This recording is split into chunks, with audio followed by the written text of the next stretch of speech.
Kazakistan'ın güneybatı kenti Ziyanozan'daki göstericiler Cumhurbaşkanı Kasım-Cömert Tokayev'in Çin'e yapacağı ziyareti iptal etmesini isteyerek protesto gösterisi düzenledi. 2 Eylül'de belediye başkanlığı önünde toplanan kalabalık, Kazakistan'ın Çin'deki maddi yardımlarıyla ülkede 55 sanayi tesisi kurarak ekonomiyi esir almasını protesto etti. Tokayev'in 11 Eylül'den başlayarak Pekin'e 2 günlük resmi bir ziyareti bulunması planlanıyor.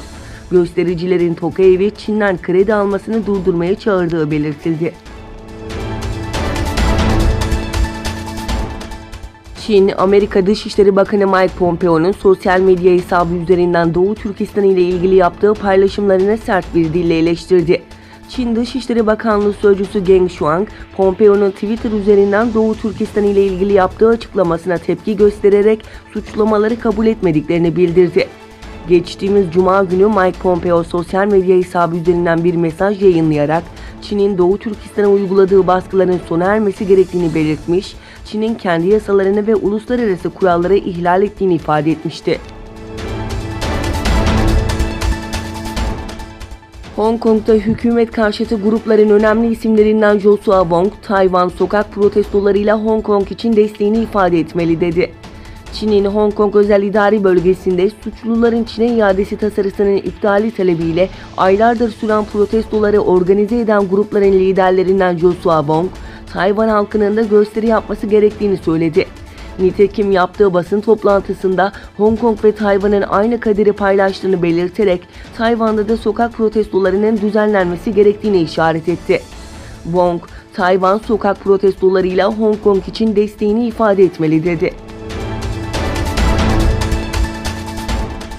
ABD Başkanı Donald Trump, gelecek yıl yapılacak başkanlık seçimlerini tekrar kazanması durumunda Çin ile yapılacak nükleer anlaşmanın daha zorlu olacağını bildirdi.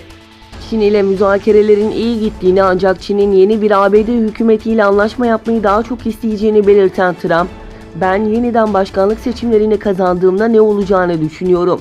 Çin ile anlaşma daha da sert olacak. Aynı zamanda Çin'in tedarik zinciri kırılacak. İşletmeleri, işleri ve parası gidecek" değerlendirmesinde bulundu.